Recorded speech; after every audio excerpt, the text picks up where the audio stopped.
हमारी संस्कृति, हमारे संस्कार सदा रहें हमारे साथ। सब्सक्राइब करें तिलक। कई तरीके की एलईडी लाइट्स आपके घर और ऑफिस के लिए। GR LED lights, make India bright. हे अर्जुन, तुम शिष्य बनकर मेरी शरण में आए हो, इसलिए यहां तक मैंने तुम्हें ज्ञान योग अथवा सांख्य योग की शिक्षा दी है। अब मैं तुम्हें कर्म योग के विषय में वो गूढ़ विधि बताऊंगा जिसके द्वारा तू कर्म करता हुआ भी कर्म के बंधनों से मुक्त रहेगा। सुख दुखे समे कृत्वा लाभा लाभो जया जयो ततो युद्धाय युजस्व नैवम पापम अवाप्स्यसि। हे पार्थ, मैंने यहां तक जीवन मृत्यु की वास्तविकता बताई है कि केवल शरीर ही नश्वर है, आत्मा अनंत और अनश्वर है जो शरीर के मारे जाने पर भी नहीं मरती है। न जायते मृत्यते वा कदाचिन नायम भूत्वा भविता वा न भूयः अजो नित्यः शाश्वतो अयम पुराणो न हन्यते हन्यमाने शरीरे। जो इस आत्मा को मरने वाला समझता है या जो इसे मारने वाला समझता है, वो दोनों ही अज्ञानी है, क्योंकि आत्मा न तो किसी को मारता है और न किसी के द्वारा मारा जा सकता है। इसलिए किसी के मरने या मारने का शोक किए बिना तू अपना कर्तव्य कर। तेरा धर्म युद्ध करना है, तू अपना धर्म समझकर युद्ध कर। हे मधुसूदन, तुम बार बार इस बात पर जोर दे रहे हो कि मन पर पूरी तरह काबू पा लो तो मुक्ति के द्वार खुल जाएंगे, परंतु मन को वश में करने का कोई सरल साधन भी है? साधन तो अवश्य है, सरल भी है, परंतु बड़ा दुष्कर भी है। सरल भी, दुष्कर भी, इसका क्या अर्थ है केशव? इसका अर्थ है कि यदि तुम धीर मति वाले हो, दृढ़ निश्चय वाले हो, तो यह काम सरल है, और यदि तुम्हारी मति धीर नहीं है तो दृढ़ निश्चय नहीं कर सकोगे, और दृढ़ निश्चय नहीं कर सकोगे तो जन्म जन्मांतर तक भटकते रहोगे। यह दृढ़ निश्चय कैसे हो सकता है? विश्वास से। किसमें विश्वास से? परमात्मा में विश्वास से, सत्य में विश्वास से, अपने धर्म में विश्वास से। जब अपने धर्म अर्थात कर्तव्य को जान लोगे तो फिर दृढ़ निश्चय होकर अपने धर्म पथ पर, अपने कर्तव्य पथ पर आगे बढ़ोगे। फिर तुम सुख दुख, हानि लाभ, जय पराजय को एक जैसा ही समझकर अपने पथ से डगमगाओगे नहीं।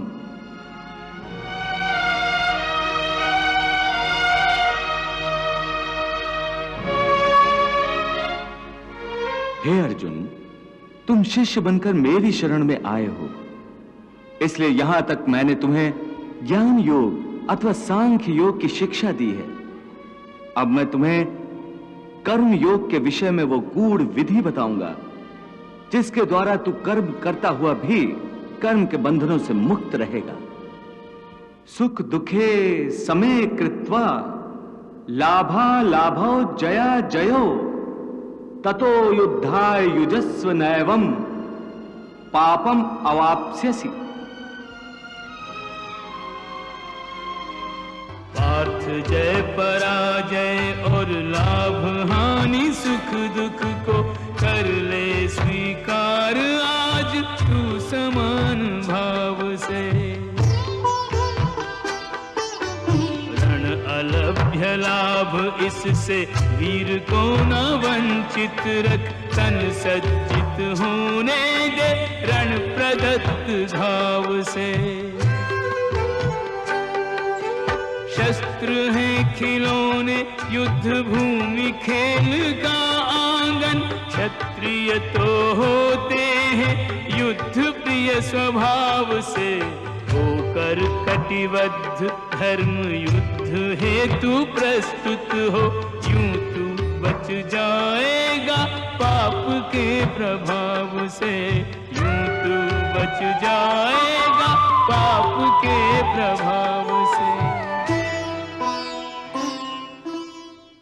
इस प्रकार सुख दुख, लाभ हानि, जय पराजय अथवा हार जीत को एक समान समझकर केवल इसलिए युद्ध करो क्योंकि इस समय युद्ध करना तेरा कर्तव्य है।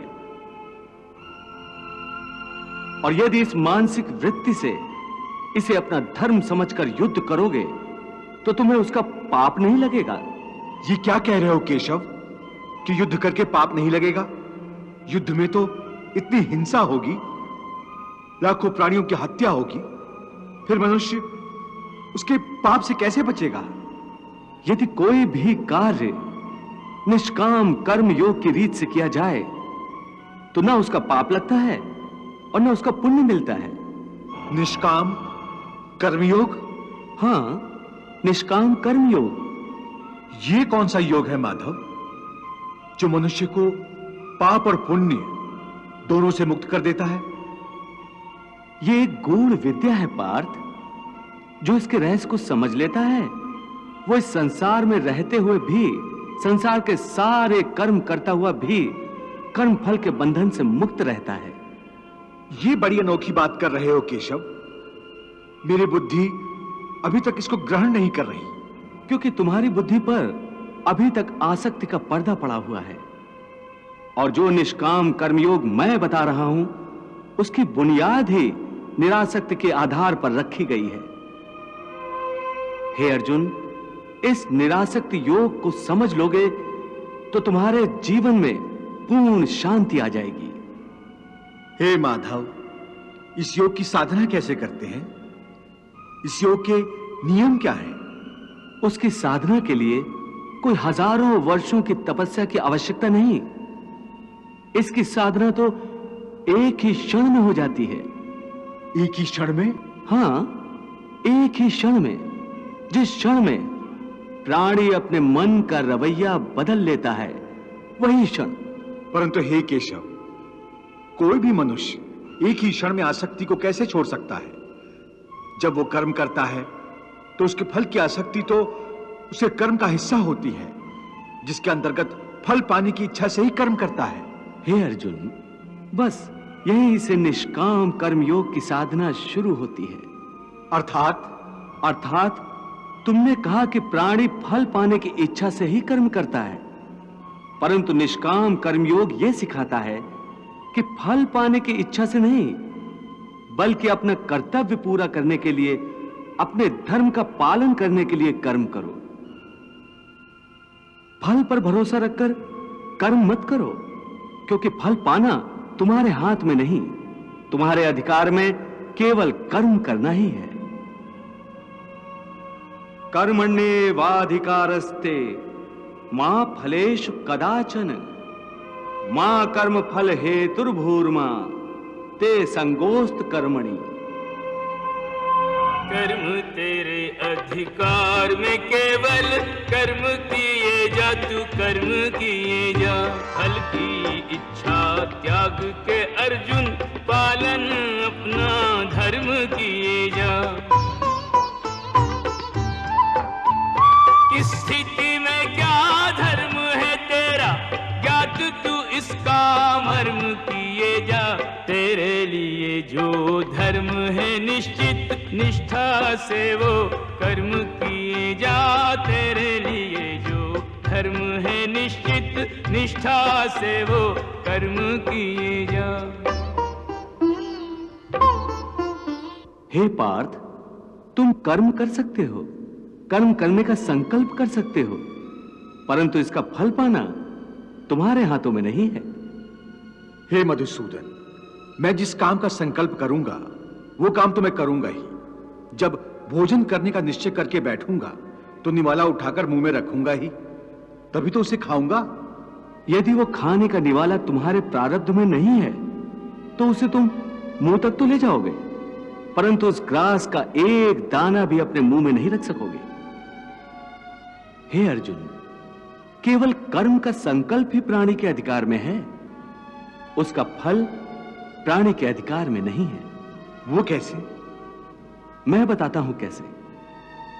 पार्थ, तनिक उस दृश्य की कल्पना कि नगर धनवान के सामने बड़े स्वादिष्ट भोजन की थाली परोसी गई है। थाली सोने की है, गर्मा गर्म व्यंजन भरे हुए हैं, जिन्हें देखकर वो बहुत प्रसन्न हो रहा है।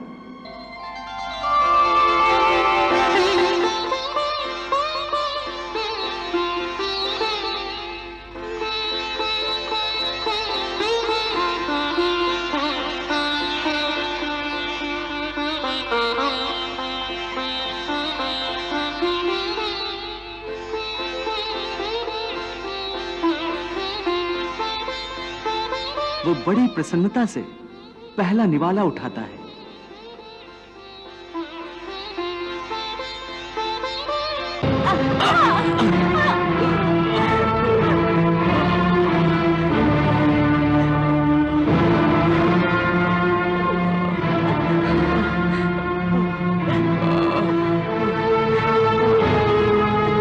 देख लिया कि प्रारब्ध में ना हो तो मुंह तक पहुंचकर भी निवाला छिन जाता है।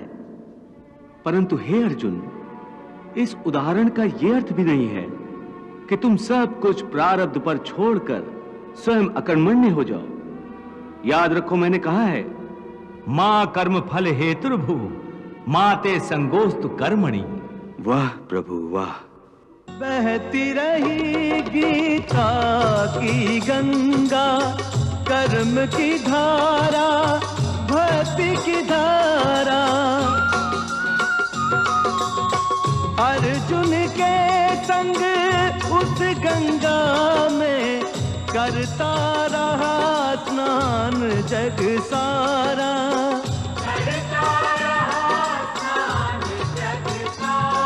सब धर्मों के भेद भुला के एक मेरा शरणागत हो जा। मैं हर पाप से मुक्ति दूंगा, शोक न कर मेरी भक्ति में खो जा। शोक न कर मेरी भक्ति में खो जा। धर्म अधर्म